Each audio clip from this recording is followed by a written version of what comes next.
And we're back in the studio with a question how to support an excluded, not accepted team member. Here to talk about it, we have Rafał Błażejewski, Nordea country head of People Services and co-chair of D&I Council Poland, joining us now.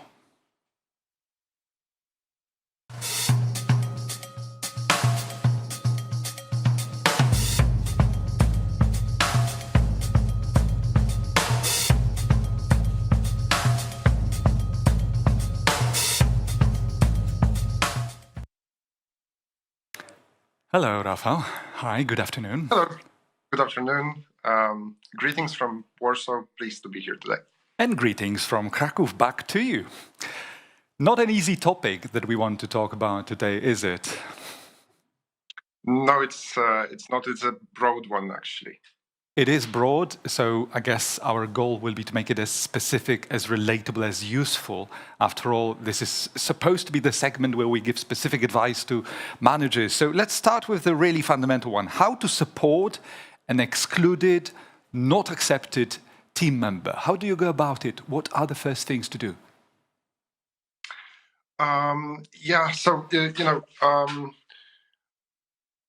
It is a broad one, I have to say again. First of all, I would start with that it is the very much leader responsibility to be mindful of the culture, to work proactively, to counteract the silence culture or a culture that allows non-acceptable behaviors. And the important thing is to work with inclusion as an ongoing topic in every team. I will maybe start with my own experience from Nordea as well. So in Nordea, we developed a team discussion tool for inclusive workplaces. Also a tool to discuss in a team what is okay and what is not okay in the workplace. That we call Let's Talk. And using these tools on a regular basis helps us, I think, in clarifying the expectations to our code of conduct, our standpoint regarding D&I, and also discussing the difficult topics in a way that, does not make it finger pointing, but rather creates collaboration around how we want to work as a team. But then when it actually happens and when you have the team member that feels excluded, discriminated against, or maybe not welcomed, then I think it's important first to say that it's important not to make that person put in the spotlight. Right. That's the thing. It might cause a sense of embarrassment, and it may make the person withdraw even further. So first of all, I think the first recommendation for the leader should be to talk to the victim separately, agree on the next steps, show full support, make sure that the victim understands that he or she is not at fault, and that you as a leader will be there every step of the way. It's such an important topic for actually so many reasons. First of all, it can lead to really dramatic, irreversible consequences in the worst scenarios possible. The other thing is that I would imagine there are really two basic responses to non-acceptance, which usually has some active, aggressive forms, and that is either you withdraw and kind of try and deal with it inside you, in your inner world, so to say, and the other way is to quite the opposite of it. So I suppose therein lies the challenge for the manager to be able to spot those tiny little signs, sometimes hidden from open view. And this issue, this challenge sometimes goes so far that we're even operating here on a new acronym, Key Exclusion Indicators. We know KPIs, this is not that. Key Exclusion Indicators. Can you comment on that?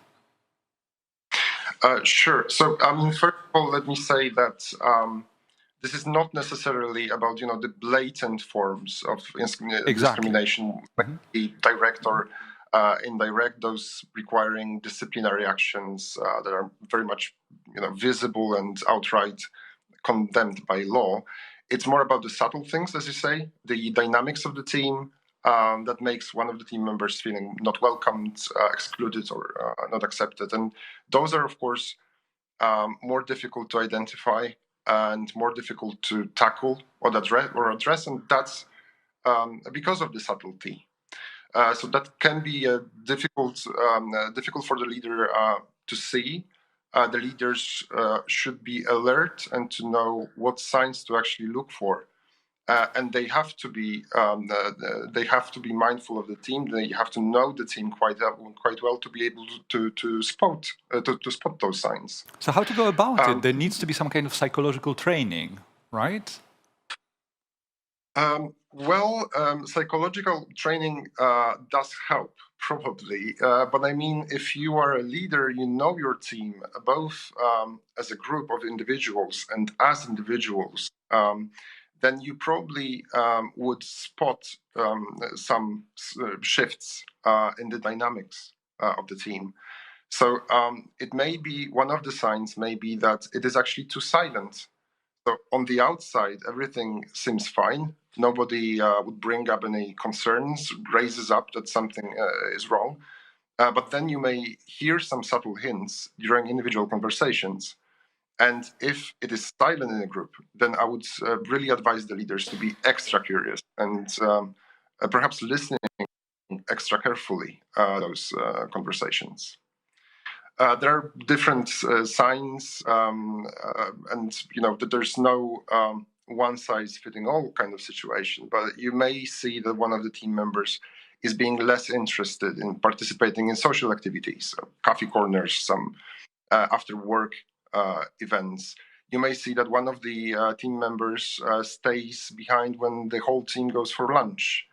Or you may see that during the team discussions, when one person is speaking, the others are sending each other amused looks or making silent comments to one another. So it may be about the microaggressions as well, very much so. And then worst, you can notice that one of the team members is getting sick. Often sick leaves can be a sign of those kind of situations in the team. We're using a very specific language here, like victims, that makes it blunt enough, I suppose. And we all know that there are also situations where the victim perspective is such that those people are extremely sensitive, kind-hearted, gentle, if you like. And even if asked by the manager if anything is wrong, they will want, in the first place, not to cause trouble for their bullies, right? Because that would further, escalate the risks for the entire situation. So again, Rafał, once you see early symptoms of that, what would be some more practical tips that you could share? Because it's really so important. Thank you for offering already some advice. Anything else we should remember about? Yes. So first of all, that I mentioned, of course, that you, as a leader, you need to take the conversation with the person who is subjected to that kind of behavior. As you say, of course, you may see different kind of responses to that. It does depend again on the culture as well. I mean, whether it's open, whether it's silent, whether people are feeling encouraged to share what they are feeling exactly. Then what you need to do as a leader is of course to agree on the steps, next steps with the person, if that person is willing to do that, of course, and only then you can address that with the team in plenum, if that's something that is advisable in the particular situation, or with the bully or the person who is showing some aggressive behavior towards the employee separately. And of course, coming from HR, I need to say that it is advisable, I think, as well, to involve your HR as soon as possible. I mean, those are people who have the tools, who are able to dress you up with knowledge and tips for the difficult conversations you will be having. So it's even if the request to HR will be only for consultation, Nice. That's still advisable. Rafał, let's embark on Mission Impossible here. We have less than a minute, and my final question to you would be, 3 golden rules and 3 anti-rules, what not to do. What would you say are these? Yeah, okay, so kind of a summary. Let me try to embark on the mission impossible then. Anti-rules. First, I think do not avert your eyes. If something is wrong, there will be subtle signs. You will be able to identify them. Then the second one, leading to that, do not wait or hesitate, take action immediately and agree on the actions that will be good in that particular situation. The last one, do not depend on selected individuals in group situations. And what I mean here is that during the team discussions or events, do not depend on the most courageous ones or the loudest ones, but make sure that the input from each team member is heard in the common space. So those are the anti-rules. And 3 golden rules. I think, first of all, clarify the expected behaviors in the team, the do's and don'ts during team discussions. That helps to create the culture, and that will go a long way in promoting inclusive workspace. If there is a problem, speak with the victim first. That I mentioned before.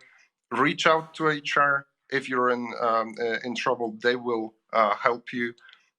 Definitely, and it's as early as possible. That's probably advisable. And actually, I have a 4th one. So know your team, know the culture, and know your team members individually, and only then you will be able to identify the signs. Thank you very much. All I can say, Rafał, is there is probably nothing like too many times people can watch your statements, your opinion on these views. Thank you for providing such a professional and very specific perspective of what to avoid. We have different levels of sensitivity around issues. You can never be too careful when it comes to bullying, because it's really like bullying 2.0, following people's school experience in many instances. That should never happen in a professional environment. Rafał Błażejewski, Nordi, a country head of People Services and co-chair of D&I Council Poland. Rafał, an absolute pleasure to have you with us. Thank you. Thank you. And we're back shortly.